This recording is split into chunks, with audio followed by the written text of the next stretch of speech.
Ladies and gentlemen السلام علیکم. اجمل جامی official میں آپ کو خوش آمدید کہتے ہیں. آج جمعرات ہے 11 دسمبر 2025 جب یہ خاکسر آپ سے مخاطب اور یہ ہمارا یوٹیوب چینل ہے اجمل جامی آفیشیل. مہربانی محبت کا اظہار فرمانا ہو تو آپ اس چینل کو سبسکرائب کر سکتے ہیں اور ٹلی والا بٹن بھی دبا سکتے ہیں. فیض حمید 14 برس قید باب مشقت ہو گئی تھا جس کا انتظار وہ شاہکار آ گیا مارکیٹ میں. اس کے بعد کیا ہوگا؟ کیا عمران خان پی ٹی آئی اور پی ٹی آئی کی دیگر قیادت بھی فیض حمید صاحب کے ساتھ نتھی کی جائے گی اور ان کو بھی سزائیں ہوں گی؟ وہ ملٹری ٹرائل ہوگا، عام عدالتوں میں چلے گا؟ اس سزا کے بحثیت مجموعی پوری ملکی سیاست، پوری ملکی فوج اور اس سسٹم کے اوپر کیا اثرات ہوں گے؟ کیا یہاں سے اس سب کے بعد واپسی ممکن ہے؟ اور اس سزا کے بعد موجودہ نظام، اس کا اگلا ہدف یا اگلے اہداف ہیں کیا؟ سزا کن بنیادوں پر ہوئی؟ سزا میں جو آخری پیراگراف ہے جو آج پریس ریلیز آئی، وہ مجھے ذاتی طور پر سنائی گئی سزا سے زیادہ اہم اور زیادہ سنجیدہ کیوں لگتا ہے؟ اور میں یہ کیوں کہنے پر مجبور ہو رہا ہوں اپنی ناقص رائے کے مطابق کہ this is in fact a new beginning. انجام کیا ہوتا ہے وہ بعد کی بات ہے. ایک نئے سیزن، ایک نئے چیپٹر، ایک نئے ماحول کا آغاز آج ہو رہا ہے، اختتام نہیں ہو رہا. یہ مجھے کہنے دیجیے. دستیاب معلومات یا جو بھی پیشن گوئیاں تھیں، آپ کو یاد ہوگا جو لوگ مجھے جب سے میں نے یوٹیوب چینل شروع کیا دیکھ رہے تھے کہ فیض حمید صاحب کے معاملے کے اوپر ہم نے بڑا ایکسٹینسو کوریج کی تھی. لوگوں کے نام بتائے، ان کے ماتحتوں کے نام بتائے، ٹاپ سٹی کے معاملات کو بتائے، ان کے پولیٹیکل روابط کو اسٹیبلش کیا. 14-15 ماہ پہلے کی بات ہے. اس کا بھی ہلکا سا ذائچہ آپ کے سامنے پیش کریں گے. اور کیا فیض حمید کو سزا کے بعد عمران خان صاحب کے پاس اڈیالہ بھیجا جا رہا ہے یا اڈیالہ سے عمران خان صاحب اور فیض حمید کو کہیں اور رکھا جائے گا؟ یہ بھی ایک اہم سزا ہے، اہم سوال ہے. تو کہانی ڈریگ کرنے کی بجائے میڈیا میں جو کچھ آپ دیکھ چکے، جو تفصیلات آپ جان چکے، انہیں رپیٹ کرنے کی بجائے کم دی گل تے آ جانے ہیں. تو نال میں چاہ کا کپ بھی رکھا ہوا ہے. فیصل کریم کنڈی بھی آج کہہ رہا تھا کہ چائے کپ جو وہاں پیا گیا بڑا مہنگا پڑا ہے.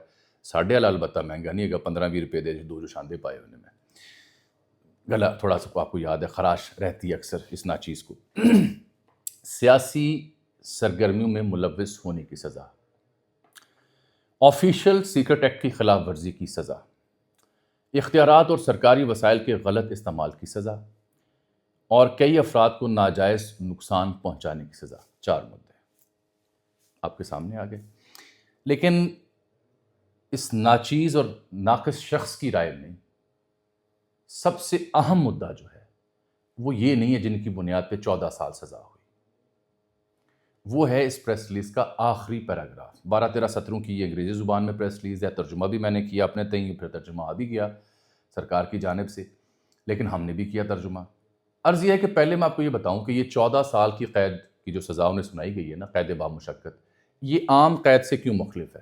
عمومی طور پر تو یہ تصور ہے نا کہ اگر عام کسی بندے کو سول مقدمات میں عام عدالت نے 14 سال کی قید سنائی ہے تو اس کا مطلب 7-8 سال ہوتا ہے. نہیں، یہاں 14 برس کی قید کا مطلب 14 برس ہی لیا جائے گا، اور اس کا آغاز 11 دسمبر 2025 سے ہوگا. جو ٹرائل کے دوران وقت گزرا ہے اسے سزا میں تصور نہیں کیا جائے گا. 2 حصے ہوتے ہیں سزاؤں کے یہاں فوج کے ہاں. ایک جو امپلیکیشنز بائی امپلیکیشن معاملہ دیکھا جاتا ہے اور deprive of ranks and et cetera یعنی مراد کیا جاتا ہے، چارج شیٹ ہوتی ہے، لے ڈاؤن کی جاتی ہے. جو فیلڈ جنرل کورٹ مارشل ہے وہ بڑا اہم اور آپ سمجھیں بڑے لیول کی ایک شے ہوتی ہے جو فیض حمید کا ہوا. اس سے چھوٹی جو شے ہوتی ہے فوج میں وہ سمری کورٹ مارشل ہوتا ہے، وہ معمولی معاملات میں طے ہو جاتا ہے، اس میں جرا یا اس طرح کی لمبی چوڑی بحث نہیں ہوتی. تو یہ فیلڈ جنرل کورٹ مارشل ہوا ہے ان کا. اور اس کا جو دوسرا حصہ ہوگا سزا کا، ایک تو سزا کا حصہ ہمارے سامنے آیا، دوسرا حصہ ادارے کی کنزمپشن کے لیے ہوتا ہے، وہ پبلک نہیں کیا جاتا. اس میں رینکس کو سٹرپ آف کرنے کی بات ہو، مراد کو واپس لینے کی بات ہو یا دیگر ادارہ جاتی معاملات ہوں، وہ اس میں ڈسکس کی جاتی ہیں. 4 جو میں نے آپ کو چیزیں بتائیں جن کی بنیاد پہ سزا سنائی گئی وہ اپنی جگہ. اب آ جاتے ہیں وہ پیراگراف. انگریزی زبان میں پریس ریلیز تھی، بڑی یعنی مشکل اور معنی خیز پریس ریلیز کا آخری یہ پیراگراف ہے. 2 لفظ تھے اس میں، ایک فارمنٹنگ کا لفظ یوز کیا گیا اور ایک کوہورٹس کا لفظ استعمال کیا گیا. تو میں نے جو اس کا ترجمہ کیا، مثلا اس میں لکھا گیا ہے کہ یہ جی ہوگی نا سزا، اس میں لکھا ہے involvement of convict in fomenting vested political agitation. اچھا vested political agitation کا لفظ تو آپ سمجھ آ گیا نا, لیکن فارمنٹنگ کا مطلب ہوتا ہے اکسایا, ہوا دینا, اور سیاسی عدم استحکام کے لیے.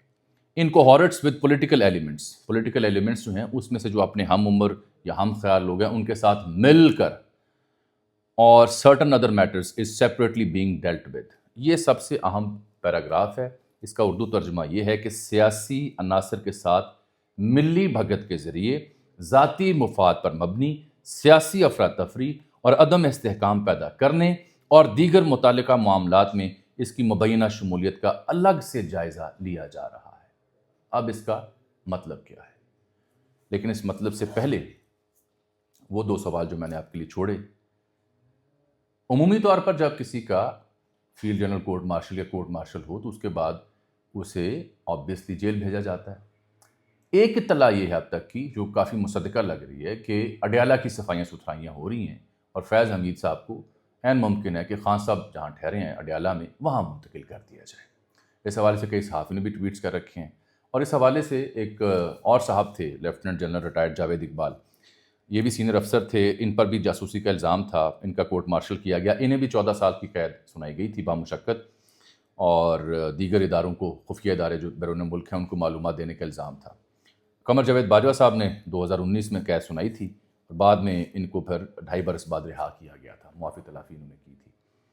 تو انہیں بھی, میری جو معلومات ہیں, انہیں بھی اڈیالہ منتقل کیا گیا تھا. اس لیے جو اڈیالہ کی خبر ہے وہ اس واقعے کی روشنی میں مجھے درست معلوم ہوتی ہے. لیکن رکیے تھوڑی دیر کے لیے, کل کے ویلاگ میں ذکر کر رہا تھا اس خبر کا جو بظاہر میرے ہی شو میں آن ریکارڈ بیرسٹر عقیل اس کو ڈینائی کر رہے تھے, لیکن اب وہ مجھے بات درست معلوم ہو رہی ہے. اگر فیض حمید کو خان صاحب کے ساتھ اڈیالہ منتقل نہ کیا گیا تو وہ خبر جو کل کا ویلاگ تھا وہ خبر یہ تھی, چادہ کوٹ میں اللہ نال,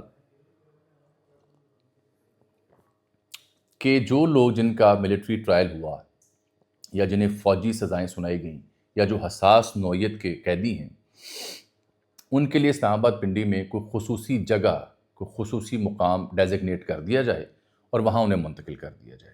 اور اس سلسلے میں معاملہ زیر غور ہے اداروں کے ہاں, اور جلد اسے کابینہ کے ہاں رکھا جائے گا. تو کل میں نے بیرسٹر عقیل سے جب پوچھا تو اس نے کہا کابینہ کی سطح تک تب بھی معاملہ نہیں پہنچا. لیکن خبر مجھے اس لیے درست معلوم ہو رہی ہے کہ اگر فیض حمید کو وہاں اڈیالہ منتقل نہ کیا گیا یا کسی اور جیل میں, تو پھر جو کل والی خبر تھی جو میں نے ابھی بیان کی وہ مجھے درست معلوم ہو رہی ہے. کسی بھی جگہ کو ڈیزگنیٹ کیا جا سکتا ہے کابینہ کی منظوری کے بعد, اور وہاں فیض حمید کو منتقل کیا جا سکتا ہے, اور پھر خان صاحب کو بھی منتقل کیا جا سکتا ہے. وجہ یہ آخری پیراگراف ہے.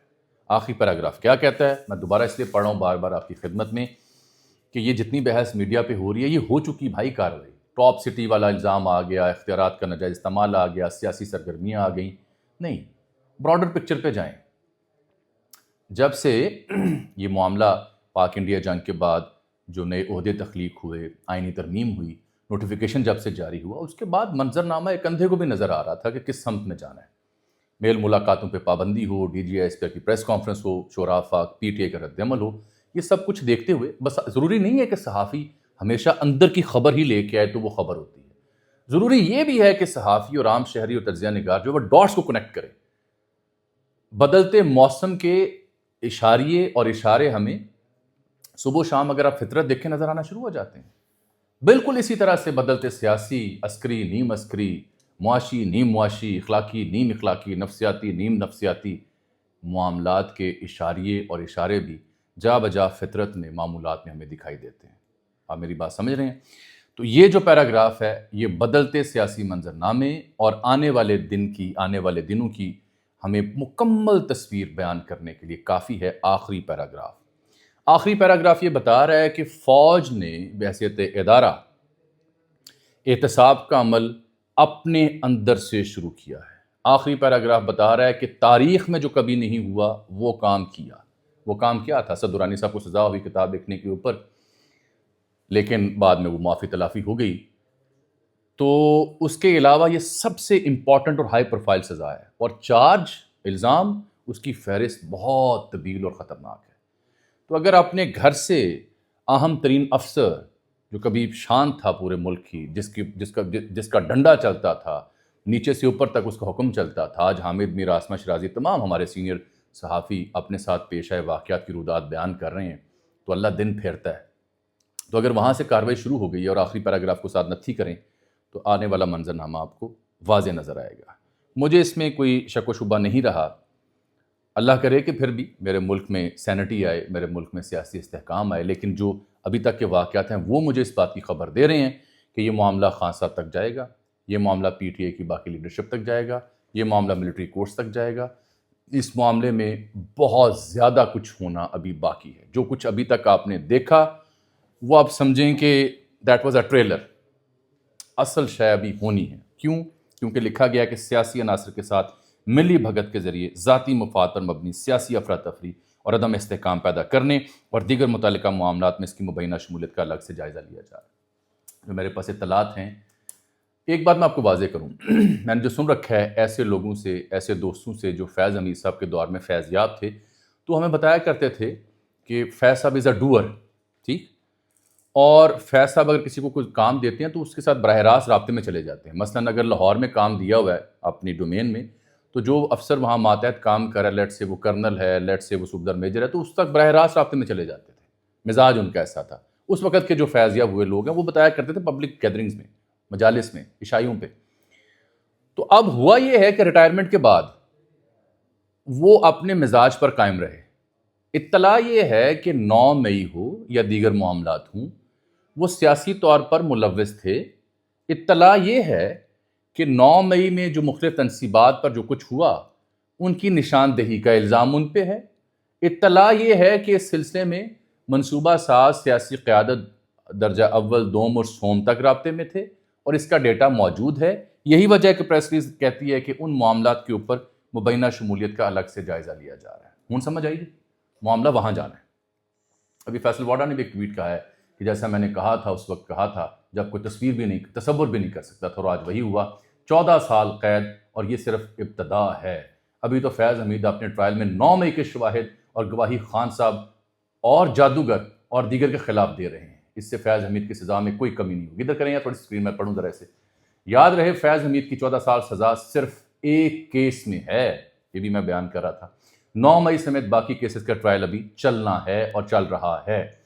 9 مئی سے 1 سال پہلے مجھے پارٹی سے نکال دیا گیا تھا کیونکہ میں ایسی چیز سے ان کو روک رہا تھا کہ 9 مئی کے راستے پر نہ جائیں, اس سے واپسی ممکن نہیں ہوگی. یاد رہے 9 مئی میں ملوث پی ٹی آئی کے جو لوگ سائٹ پر ہیں اور وہ جنہوں نے پاکستان کے خلاف اپنے قلم کا استعمال کیا, استعفیٰ دینے کے باوجود انہیں وہ نہیں بچیں گے. ان سمیت ان کے جو آج بھی رفقا کار ہیں وہ بھی نہیں بچیں گے. یہ وہ بیان کر رہے ہیں. قوم اپنے شہیدوں اور دیگر کے ساتھ کھڑی ہے. میں نے جیسا کہا کہ پاکستان کے خلاف مرنے مارنے, گالم گلوچ اور دشمنوں کا بیانیہ چلانے والوں کو 1 انچ کی بھی گنجائش اب نہیں دی جائے گی. فیصل واڈا صاحب, یہ معاملہ یہاں ختم ہو گیا. اب میں آپ کو اسی سے جڑی 2 چیزیں اور عرض کرتا ہوں. ان پہ جو 14 سال کے علاوہ جو سسٹم میں بات سمجھی جا رہی ہے, آپ نے دیکھا ہوگا خواجہ آصف رانا ثنا اور دیگر کے ٹویٹس بھی آ چکے ہیں. میں اس پہ تبصرہ نہیں کروں. مجھے عمران ریاض خان صاحب کا ٹویٹ میں نے آپ کو سنانا ہے کیونکہ وہاں سے کیا رد عمل آ رہا ہے جو لوگ اس وقت اس سسٹم کے یا پی ٹی اے کے حق میں ہیں. وہ کہتے ہیں جی سیاست میں مداخلت سمیت دیگر جرائم میں جنرل فیض حمید کو سزا ہونا ایک زبردست ڈیولپمنٹ ہے. اب الزامات لگانے والے تفصیلات بھی بتائیں کہ کن کن سیاستدانوں, صحافیوں, ججز سے فیض کے رابطے اور تعلقات تھے. مجھے علم ہے کہ کچھ عرصہ بعد یہ معاملہ فیض حمید کا ریلیف تک جائے گا, مگر اچھی بات یہ ہے کہ جرنیلوں کی سیاست میں مداخلت پر کم از کم کیس چلا اور پہلی سزا تو ہوئی.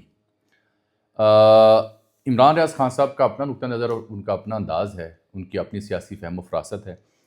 ان کے قریبی لوگ کہتے ہیں کہ ان کا ذاتی طور پر فیض حمید سے تعلق نہیں تھا, اور ہو نہ ہو مجھے اس کا علم نہیں, لیکن جو انہوں نے یہ کہا کہ کچھ عرصے بعد فیض حمید کو ریلیف ملے گا, میں اس سے اتفاق نہیں کرتا. یہ کہانی شروع ریلیف کرنے کے لیے نہیں کی گئی. یہ کہانی بندوبست کی سماپتی, ایک لفظ ہے ہندی کا جو لوگ اکثر مائنڈ کرتے, میں ہندی بولتا ہوں, وہ بھی وجہ بیان کر دیتا ہوں. ظاہری بات آباء و اجداد تھے جموں سے, بچپن سے سیکھی لکھنی پڑھنی, تو وہ بسا اوقات چاہ کر نہ چاہتے بھی منہ سے نکل جاتی ہے. ہمارے کئی مسلمان کروڑوں وہاں ہندی بولتے ہیں, مائنڈ نہ کیا کریں. اردو زبان میں ان گنت الفاظ ہندی کے ہیں. فیض حمید صاحب کو ریلیف نہیں ملنے جا رہا. فیض حمید صاحب کے ذریعے 9 مئی P T I Imran Khan صاحب تک, یہ ہے اصل تکون, یہ ہے اصل مدعا, اور وہاں جانا ہی جانا ہے. کوئی معجزہ ہو, کوئی بہت بڑا اپسٹ ہو جائے, کوئی پی ٹی آئی بہت برملا کوئی معافی تلافی تک آ جائے تو بات وہاں جا سکتی ہے، ادروائز مجھے اس کا کوئی امکان نظر نہیں آ رہا ہے۔ میں آپ کو عرض کر رہا ہوں کہ اس کے کانسیکوینسز کیا ہوتے ہیں، چھوڑیں اس بات کو، غلط ہو رہا ہے صحیح ہو رہا ہے اس کو چھوڑیں، ریڈ کریں۔ موسم کی تبدیلی آپ کو معلوم ہو جاتی ہے، ٹھنڈی ہواؤں کی، گرم ہواؤں کی بھی تبدیلی معلوم ہو جاتی ہے آپ کو، تو یہ اس موسم کو ریڈ کریں۔ یہاں پہ کوئی اندر کی خبر آپ مانی نہیں رکھے گی۔ اٹ از مور دین ایویڈنٹ کہ what exactly is about to happen in Pakistan, اور ڈسکورس کیا ہوگا آپ کے سامنے ایویڈنٹ ہے، مور دین ایویڈنٹ ہے۔ اور میں آپ کو ایک بات عرض کروں، کچھ لوگ ایسے ہیں پی ٹی اے میں جنہوں نے پارٹی چھوڑی، ان کو پتا تھا کہ آگے ہونے کیا جا رہا ہے، ورنہ وہ پارٹی نہ چھوڑتے۔ سیکنڈ ٹیئر اور تھرڈ ٹیئر تک معاملہ جائے گا، مراد صحیح تک معاملہ جائے گا۔ یہ خیر ان کا عمران ریاض کا رد عمل تھا جو میں نے آپ کو بتایا۔ جو میں آپ کو اصل بات بتانا چاہ رہا ہوں وہ سنیے مجھ سے۔ یہ سمجھا جا رہا ہے اور یہ خیال پایا جاتا ہے کہ 14 سال کی سزا کے علاوہ اس فیصلے کے ذریعے یہ سمجھیں کہ خان صاحب اور فیض حمید کا گٹھ جوڑ محض ایک سیاسی تعلق نہیں تھا، بلکہ یہ ریاستی جو نظم و نسق ہے اس کو بدلنے اور فوج کو سیاست کے دائرے میں گھسیٹنے کا ایک معاملہ ہے۔ یہ ایک سوچ پائی جاتی ہے، اس کے حوالے سے کئی صحافیوں نے اظہار خیال بھی کیا ہوا ہے ایکس کے اوپر، اور یہ بھی بتایا جاتا ہے کہ فوج کی جو چین آف کمانڈ ہے اس کی کھلی خلاف ورزی تھی فیض حمید صاحب کی ایکٹیویٹیز، جس نے کچھ ٹائم کے لیے پورے سسٹم کو ہلا کے رکھ دیا تھا۔ اور پھر یہ بھی سمجھا جاتا ہے کہ دونوں کی بقا، یعنی فیض حمید اور خان صاحب کی بقا ایک دوسرے سے جڑی ہوئی تھی۔ عمران خان کو سیاسی کنٹرول چاہیے تھا اور فیض حمید کو ڈی جی آئی سے آگے بڑھ کر پورے سسٹم پر گرفت۔ اور 9 مئی کے حوالے سے میں نے عرض کیا کہ مشترکہ ڈیزائن، جوائنٹ کولیبوریشن، یہ الزامات ان کے اوپر لگ رہے ہیں اور یہ منظم حملہ اسے قرار دیا جا رہا ہے ادارے کے اندر۔ اور یہ تو کلیئرٹی کے ساتھ انسٹیٹیوشن کے اندر یہ اپروچ پائی جاتی ہے۔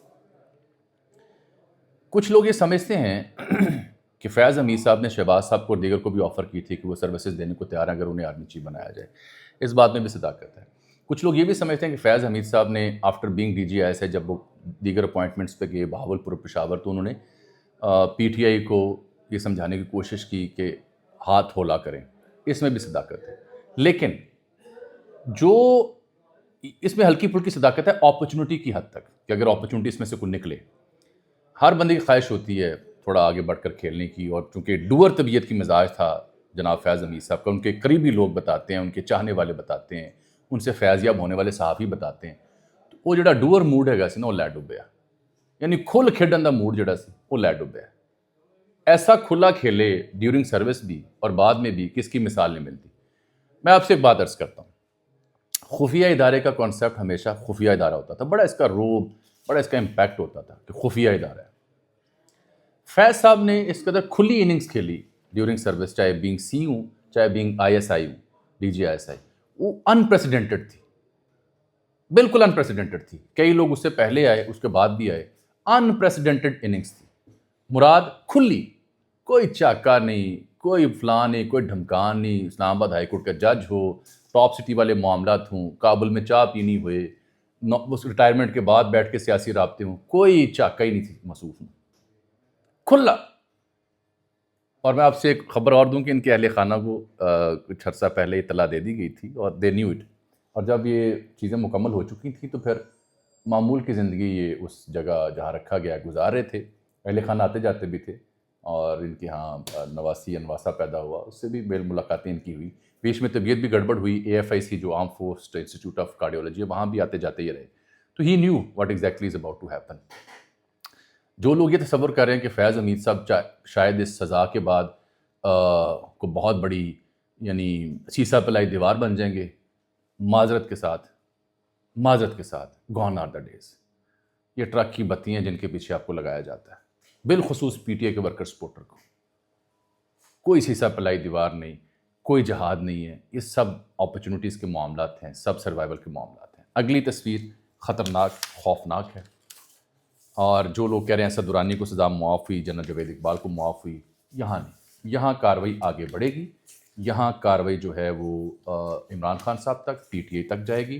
فوج نے اچھا یا برا جو بھی آپ کہہ لیں، آپ کی اپنی رائے ہے، ثابت کر دیا کہ انہوں نے اپنے گھر سے کارروائی کی اور اہم ترین بندے پہ ہاتھ ڈالا ہے۔ سو وہ کہتے ہیں نا کہ پوائنٹ آف نو ریٹرن پہ چیزیں تو جاری ہیں، میں 5-6 ویلاگز میں بیان کر چکا ہوں، تو اب یہ آگے جانا ہے۔ آگے چیزیں جب بڑھیں گی تو اس کے کانسیکوینسز کیا نکلیں گے، اثرات کیا ہوں گے، اچھے یا برے، یہ بعد کی بحث ہے۔ فی الحال میرا کام تھا کہ اس موسم کو، اس منظرنامے کو پڑھ کے آپ کی خدمت میں مخاطب ہوں. میں اس کے اوپر پوری سیریز کرنے جا رہا ہوں. فیض حمید پارٹ 1، فیض حمید پارٹ 2، فیض حمید پارٹ 3.